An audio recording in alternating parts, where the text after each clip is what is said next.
ശ്രീകുമാർ, നോക്കൂ, ഈ കെ.സി. വേണുഗോപാലിൻ്റെ തന്നിഷ്ടം, അത് പാർട്ടിക്ക് മേൽ അടിച്ചേൽപ്പിക്കാനുള്ള ശ്രമം, കുറേ പേരെ കൂടെ കൂട്ടി പുതിയൊരു തട്ടകമുണ്ടാക്കി അതിൻ്റെ നായകനാകാനുള്ള നീക്കം, അതൊക്കെ കോൺഗ്രസ് പാർട്ടിയെ കഴിഞ്ഞ 10 വർഷത്തോളമായി അധികാരത്തിൽ നിന്ന് മാറ്റി നിർത്തപ്പെട്ട ഒരു പാർട്ടിയുടെ തിരിച്ചുവരവിനെ വല്ലാതെ പ്രതികൂലമായി ബാധിക്കുന്നു. കോൺഗ്രസ് വലിയ പ്രതിരോധത്തിലോ?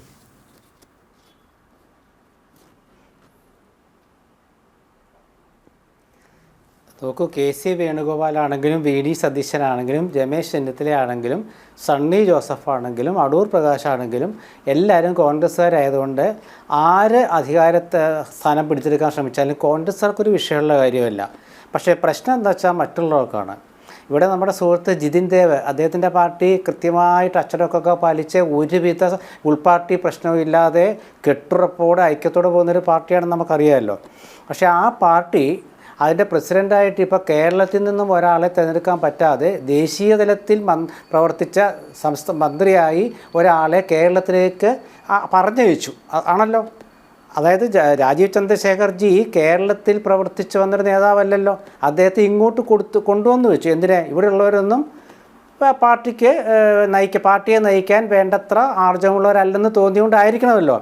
എന്തായാലും ആ ഒരവസ്ഥ കോൺഗ്രസിനില്ലല്ലോ. കാരണം എന്താ വെച്ചാൽ സണ്ണി ജോസഫ് കണ്ണൂർക്കാരനാണ്.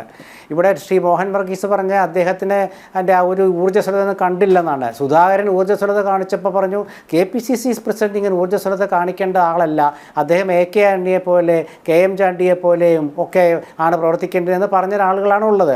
അപ്പോൾ എങ്ങനെ പ്രവർത്തിച്ചാലും വിമർശനം വരും. അതുകൊണ്ട് അതൊരു ഞാനൊരു തമാശയായിട്ട് എടുക്കുന്നുള്ളൂ. പിന്നെ ശബരിമല വിഷയത്തിലാണ് നമ്മുടെ ജിതിൻ ദേവ് ചോദിച്ച ചോദ്യത്തിനല്ല ഉത്തരം പറഞ്ഞത്. കാരണം അത് പാർട്ടി കാര്യം പറയാൻ അദ്ദേഹത്തിന് ബുദ്ധിമുട്ട് കാണും.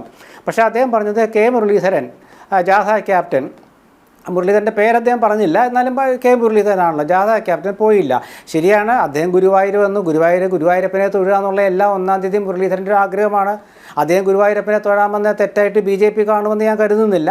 അദ്ദേഹം തൊഴാൻ വന്നു. അദ്ദേഹം തിരിച്ച് ഉച്ചയ്ക്ക് 3 മണിക്ക് അദ്ദേഹം പറഞ്ഞു KPCCയുടെ ജാഥകളൊക്കെ സമാപിച്ചു, മിനിയാന്ന് സമാപിച്ചു. അപ്പോൾ KPCCയുടെ ജാഥകളുടെ കാര്യം കഴിഞ്ഞു. പിന്നെ ഇന്നലെ UDFൻ്റെ ജാഥയാണ്. അപ്പോൾ UDFൻ്റെ ജാഥയിൽ പങ്കെടുക്കാൻ ബുദ്ധിമുട്ടുണ്ട്, ഞാൻ തിരിച്ച് പോട്ടേന്ന് ചോദിച്ചപ്പോൾ ആയിക്കോട്ടെന്ന് പറഞ്ഞു. പക്ഷേ അത് ഏതോ ഒരു കുബുദ്ധി, അത് മുരളീധരൻ പോകുന്നില്ല, ബഹിഷ്കരിക്കുന്നൊക്കെ പറഞ്ഞ് ചാനലുകാരെയൊക്കെ വിളിച്ചു പറഞ്ഞു എന്നാണ് കേട്ടത്. അപ്പോൾ അങ്ങനെ ആകുമ്പോൾ അദ്ദേഹം തിരിച്ച് വീണ്ടും അവിടെ ചെന്നു. അദ്ദേഹം ഭംഗിയായിട്ട് പ്രസംഗിച്ചു. അദ്ദേഹം ചോദിച്ചു, ഈ ശബരിമല വിഷയത്തിൽ BJPക്കാർ വലിയ ഒരു പ്രക്ഷോഭമൊക്കെ നടത്തിയിരുന്നല്ലോ, ഇപ്പോൾ ആരെയും കാണുന്നില്ലല്ലോ തെരഞ്ഞെടുപ്പ് കാലത്ത്. CPMനെ സഹായിക്കാനാണോ? സന്ദീപ് വാര്യർ, ഇവർക്ക് ഏറ്റവും ഇപ്പം വിദ്വേഷമുള്ള ഒരാൾ സന്ദീപ് വാര്യരാണ്. അദ്ദേഹത്തെ KPCC ജനറൽ സെക്രട്ടറി ആക്കി കോൺഗ്രസ്. കാരണം വെച്ചാൽ അങ്ങനെ കൊള്ളാവുന്ന ഒരാളാണെന്ന് AK ബാലൻ പറഞ്ഞല്ലോ. ക്രിസ്റ്റൽ ക്ലിയർ എന്നല്ലേ പറഞ്ഞത് CPM നേതാവ്. അതുകൊണ്ട് കോൺഗ്രസ് എടുത്തിട്ട് അദ്ദേഹത്തെ KPCC ജനറൽ സെക്രട്ടറി ആക്കി. എന്നിട്ട് അദ്ദേഹം ശബരിമല വിഷയത്തിൽ സമരം ചെയ്ത് 10 ദിവസം ജയിലിൽ കിടന്നു. ഈ സമയത്ത് ഏതെങ്കിലും ഒരു BJP നേതാവ് ജയിലിൽ കിടന്നു എന്ന് K മുരളീധരൻ ചോദിച്ചു. അപ്പോൾ ആർക്കും ഉത്തരവില്ല. കാരണം ആരും കിടന്നിട്ടില്ല. കാരണം എന്താണ്? തെരഞ്ഞെടുപ്പ് വരാൻ പോവാണ്. കോൺഗ്രസ് അധികാരത്തിൽ വരുന്നതിനോട് ജിതിൻ ദേവിൻ്റെ പാർട്ടിക്ക് താല്പര്യം ഉണ്ടാവില്ല. കാരണം എന്താണെന്ന് വെച്ചാൽ ഇവിടെ ഇപ്പോൾ വേറെ ചില പ്രശ്നങ്ങളൊക്കെ വന്നല്ലോ. മുഖ്യമന്ത്രിയുടെ മകനൊരു സമൻസ് വന്നു. ആ സമൻസുമായി ബന്ധപ്പെട്ട EDയുടെ വിഷയം, ഇതൊക്കെ BJP അറിയുന്നുണ്ടോ? മുഖ്യമന്ത്രി ഡൽഹിയിൽ പോകുന്നു, BJP നേതാക്കളെ കാണുന്നു, അദ്ദേഹം തിരിച്ചു വരുന്നു. കേരളത്തിലെ BJP നേതാക്കൾ ഇതുവെല്ലാം കാണുന്നുണ്ടോ? അപ്പോൾ അതൊക്കെ ആദ്യം ചിന്തിക്കുക, പരിഹരിക്കുക. കോൺഗ്രസിനെ സംബന്ധിച്ചിടത്തോളം കോൺഗ്രസ് വലിയ പാർട്ടിയായി പോയി. അപ്പോൾ വഴക്കുണ്ടാകും, അടിപിടി ഉണ്ടാകും, ഒക്കെ ഉണ്ടാകും. പക്ഷേ തെരുവിലൊന്നും അടിപിടി ഇതുവരെ കണ്ടിട്ടില്ല കഴിഞ്ഞ കുറേ കാലമായിട്ട്. മാത്രമല്ല യൂത്ത് കോൺഗ്രസിൻ്റെ പ്രക്ഷോഭം ഗംഭീരമാണ്. മുഖ്യമന്ത്രി എവിടേക്കെങ്കിലും പോയാൽ അപ്പോൾ അവിടെയുള്ള യൂത്ത് കോൺഗ്രസ്സുകാരെ മുഴുവൻ അറസ്റ്റ് ചെയ്യും. ഒരു യുവമോർച്ചക്കാരനെ അറസ്റ്റ് ചെയ്യുന്നില്ല, എല്ലാം യൂത്ത് കോൺഗ്രസ്സുകാരെ പിടിച്ചുകൊണ്ട് പോവുക. അപ്പോൾ എന്താ യുവമോർച്ചക്കാരെ അറസ്റ്റ് ചെയ്യാത്ത എന്താ മുൻകൂർ? അതിൻ്റെ കാരണം പോലീസിനറിയാം. കേരളത്തിലെ പോലീസിലെ ഞങ്ങളുടെ ശക്തിയുണ്ട് എന്ന്, ഞങ്ങളുടെ ആളുകളുണ്ടെന്ന്, ഞങ്ങൾ ചില കാര്യങ്ങളും അറിഞ്ഞെന്നും പറഞ്ഞത് BJPയുടെ വനിതാ നേതാവല്ലേ. അപ്പോൾ അതൊക്കെ ഒരു അഡ്ജസ്റ്റ്മെൻറ്റാണ് അവർ തമ്മിൽ, BJP CPM. ഞാനത് കുറ്റം പറയില്ല, കാരണം 2 കൂട്ടർക്കും കോൺഗ്രസ് മുക്തമാണ് ആഗ്രഹം. അപ്പോൾ അവരതിൽ സഹകരിക്കുന്നതിൽ തെറ്റൊന്നുമില്ല. പക്ഷേ ആ സഹകരണം എന്നുള്ളത് ഒളിച്ചു വെച്ചുകൊണ്ട് പറയുമ്പോൾ ജനങ്ങൾക്ക് അത് വിശ്വസിക്കാൻ പ്രയാസമാകും. പിന്നെ നമ്മുടെ കൃഷ്ണയെ ചോദിച്ച ചോദ്യം, കെ.സി. വേണുഗോപാൽ, കേരളത്തിലെ കെ.സി. വേണുഗോപാൽ എന്ന് പറയുന്നത് ഇവിടെ നിന്ന് പോയ AICC ജനറൽ സെക്രട്ടറിയാണ്. അദ്ദേഹം കോൺഗ്രസിൻ്റെ തലപ്പത്ത് ഒരു വലിയ ശക്തനായ നേതാവായിട്ട് വളർന്നു വന്നു. അഭിമാനമുണ്ട് കേരളത്തിലെ കോൺഗ്രസ്സുകാർക്ക്. അദ്ദേഹത്തിനോടൊപ്പം ഒരുപാട് കോൺഗ്രസ്സുകാർ നേതാക്കളും ഒപ്പം നിൽക്കുന്നുള്ളതും സത്യമാണ്. ഹരിയാന കോൺഗ്രസ് ഘടകത്തിൽ വലിയൊരു പൊട്ടിത്തെറി ഉണ്ടായല്ലോ. കെ സിക്ക് ഇഷ്ടപ്പെട്ടവർക്ക് സീറ്റ് നൽകി കെ സി ഇടപെട്ടതാണ് പ്രശ്നം എന്ന അവസ്ഥ.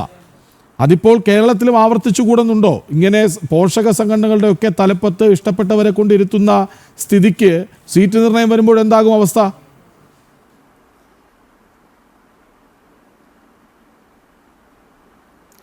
ഞാനൊരു കാര്യം പറയാം. അതായത് അത് പറഞ്ഞാൽ നിങ്ങൾ വിശ്വസിക്കില്ല.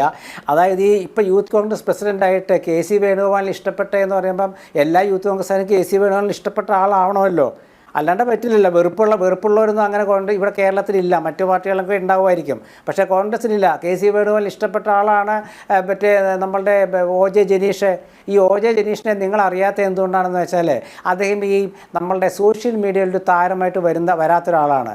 അദ്ദേഹത്തിൻ്റെ പ്രകൃതം എന്ന് പറയുന്ന പഴയകാല ഒരു യൂത്ത് കോൺഗ്രസ് നേതാവിൻ്റെയാണ്. വളരെ സൗമ്യനായ, മിതമായി സംസാരിക്കുന്ന, കൂടുതൽ പ്രവർത്തിക്കുന്ന, ഒരുപാട് പോലീസിൻ്റെ ഒരുപാട് തല്ലുകൊണ്ട, തല പൊട്ടിപ്പൊളിഞ്ഞ, നിയമം പഠിക്കുമ്പോൾ തൃശ്ശൂർ ലോ കോളേജിൽ പഠിക്കുമ്പോൾ തല പൊട്ടിപ്പൊളിഞ്ഞ് കഷ്ടപ്പെട്ട് പാർട്ടി പ്രവർത്തനം നടത്തി ജയിലിൽ കിടന്ന് നരകിച്ച ഒരാളാണ് ഈ യൂത്ത് കോൺഗ്രസിൻ്റെ ഒ ജെ ജനീഷ്. അദ്ദേഹം ഈ സോഷ്യൽ മീഡിയ പ്ലാറ്റ്ഫോമിൽ അദ്ദേഹം വന്നില്ല.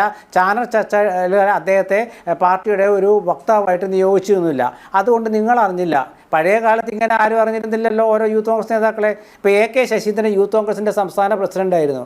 എങ്ങനെ സംസ്ഥാന പ്രസിഡൻ്റായത്? അക്കാലത്ത് യൂത്ത് കോൺഗ്രസിൻ്റെ പ്രസിഡന്റ് വി എം സുധീരനായിരുന്നു. തിരഞ്ഞെടുക്കപ്പെട്ട പ്രസിഡൻ്റായിരുന്നു 50 വർഷം മുമ്പ്. ആ വി എം സുധീരനെ ദേശീയ സെക്രട്ടറി ആക്കി. ഇപ്പോൾ ദേശീയ സെക്രട്ടറി എന്നൊക്കെ പറഞ്ഞാൽ ചില നമ്മുടെ എതിർ സുഹൃത്തുക്കൾ പറയുന്നത് നാട് കടത്തി നോക്കിയാണ്. അപ്പോൾ അന്ന് അദ്ദേഹത്തെ ദേശീയ ജനറൽ സെക്രട്ടറി ആയപ്പോൾ സുധീരൻ എന്താ ചെയ്തതെന്ന് അറിയാമോ? സംസ്ഥാന പ്രസിഡന്റ് തന്നെ രാജിവെച്ചു അത് ഏറ്റെടുക്കാൻ. അതാണ് കാലം. എന്നിട്ട് വൈസ് പ്രസിഡന്റ് ആയിരുന്ന എ കെ ശശീന്ദ്രനെ പ്രസിഡൻ്റാക്കി. അറിയാമല്ലോ, എ കെ ശശീന്ദ്രൻ എന്ന ഇടതു മുന്നണിയിലാണ്. അന്ന് എം എം ഹസനെ പോലുള്ള വളരെ കൂടുതൽ ഗ്ലാമറായിട്ട് നിന്ന കെ എസ് യുവിൻ്റെ മുൻ പ്രസിഡന്റുമാരുണ്ടായിരുന്നു. അവരെ ആക്കിയില്ല. കാരണം എന്താ, കോൺഗ്രസിൻ്റെ ഒരു ശൈലി അങ്ങനെയാണ്. അതുപോലെ ഇത്തവണയും ഒരു മിതഭാഷിയായ ഒ ജെ ജനീഷിനെ ആക്കി. പക്ഷേ ഒ ജെ ജനീഷ് യൂത്ത് കോൺഗ്രസ്സിൽ വന്നിട്ട് ഇനി 2-3 സമരം കഴിയുമ്പോൾ അദ്ദേഹം ഇതുപോലെ അറിയപ്പെട്ടവരായി മാറും. ഈ സണ്ണി ജോസഫ് എന്ന് പറയുന്ന ആൾ പക്വമായി പ്രതികരിക്കുന്ന, വളരെ KPCC പ്രസിഡന്റിന് ഉചിതമായ ഒരു തെരഞ്ഞെടുപ്പാണെന്നാണ് എനിക്കിപ്പോൾ മനസ്സിലാവുന്നത്. കാരണം ഞാൻ അടിസ്ഥാനപരമായിട്ടൊരു പത്രപ്രവർത്തകനാണല്ലോ. അപ്പോൾ എന്നെ സംബന്ധിച്ചിടത്തോളം അദ്ദേഹത്തിൻ്റെ ഓരോ ഉത്തരങ്ങളും ചോദ്യങ്ങളൊക്കെ അത് ഒരു ചോദ്യത്തിന് വന്നാൽ ആ ഉത്തരം കഴിഞ്ഞാൽ പിന്നെ അദ്ദേഹം അതിലേക്കില്ല. വളരെ നല്ല ഒരു അഭിഭാഷകനായതുകൊണ്ട് അദ്ദേഹം വളരെ കൃത്യം. ഇന്നത്തെ പത്രസമ്മേളനം 1.5 മണിക്കൂർ മുമ്പുള്ളത് നിങ്ങൾക്ക് 3 പേർക്ക് എടുത്ത് നോക്കാം. അദ്ദേഹത്തിനുള്ള ചോദ്യം, അതിനുള്ള ഉത്തരവും. പിന്നെ ഒരു സംഘടനാ ചുമതലയുള്ള ഒരു സംഘടനയുടെ പ്രസിഡന്റിന് എല്ലാ കാര്യവും മാധ്യമങ്ങളോട് തുറന്നു പറയാൻ പറ്റുമോ? അപ്പോൾ എന്താണ്, അദ്ദേഹം ഒഴിഞ്ഞു മാറി അതൊക്കെ നമ്മുടെ നാട്ടിൽ നടക്കുന്ന കാര്യമല്ലേ?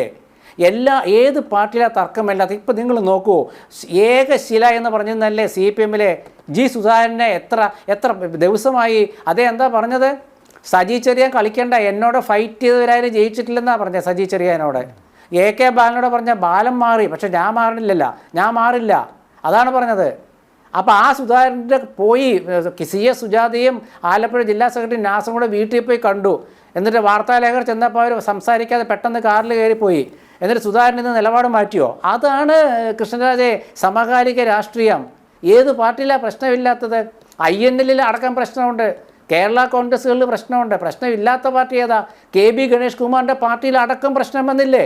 അദ്ദേഹത്തിൻ്റെ സഹോദരി ഉഷ വേറൊരു ചെറിയ പാർട്ടി ഉണ്ടാക്കിയില്ലേ? ഇതൊക്കെ നമ്മൾ കാണണം. അപ്പോൾ രാഷ്ട്രീയ പ്രസ്ഥാനമാണെങ്കിൽ അത് വലിയ പാർട്ടിയാണെങ്കിലും അധികാരമുള്ള പാർട്ടിയാണെങ്കിലും ചെറിയ പാർട്ടിയാണെങ്കിലും ഞാനതുകൊണ്ട് ഈ പാർട്ടിയിലത്തെ ഗ്രൂപ്പ്സത്തെ ആക്ഷേപിക്കാറില്ല. ഇവിടെ ജിതിൻ ജേവ് പറഞ്ഞുകൊണ്ട് ഞാൻ BJP-യെക്കുറിച്ച് പറഞ്ഞതേ ഉള്ളൂ. CPI-യിലില്ലേ പ്രശ്നം? KE ഇസ്മയിൽ വളരെ മുതിർന്ന നേതാവ്, അദ്ദേഹം എന്താ പറഞ്ഞത്? ഞാൻ ആ സമ്മേളനത്തിൽ പോയിട്ട് മുൻനിര പോയി ഇരിക്കും, എല്ലാവരെയും കാണും, തിരിച്ചു പോകും എന്ന് അദ്ദേഹം പരസ്യ പ്രസ്താവന നടത്തിയില്ലേ KE ഇസ്മയിൽ? അതുപോലെ തന്നെ നമ്മുടെ CPM-ലെ മുൻ തിരുവിതാംകൂർ ദേവസ്വം ബോർഡ് പ്രസിഡന്റ്, മുൻ MLA, മുൻ സംസ്ഥാന കമ്മിറ്റി അംഗം നമ്മുടെ പത്മകുമാർ കൊല്ലത്ത് CPM സംസ്ഥാന സമ്മേളനം കഴിഞ്ഞ് ആ കൊടി ഇറങ്ങുന്നതിന് മുമ്പ് എന്താ പറഞ്ഞത്? നമ്മുടെ മന്ത്രി പത്തനംതിട്ടയിൽ നിന്നുള്ള മന്ത്രിയെ സംസ്ഥാന കമ്മിറ്റിയിൽ ഉൾപ്പെടുത്തിയിട്ട് അദ്ദേഹത്തെ ഉൾപ്പെടുത്താത്തതിൻ്റെ ഒരു പരിഭവം അദ്ദേഹം മറ്റൊരു രീതിയിലൂടെ പ്രകടിപ്പിച്ചില്ലേ? അപ്പോൾ ഇത് ഏത് പാർട്ടിയിലാണ് പ്രശ്നമില്ലാത്തത്? കോൺഗ്രസ്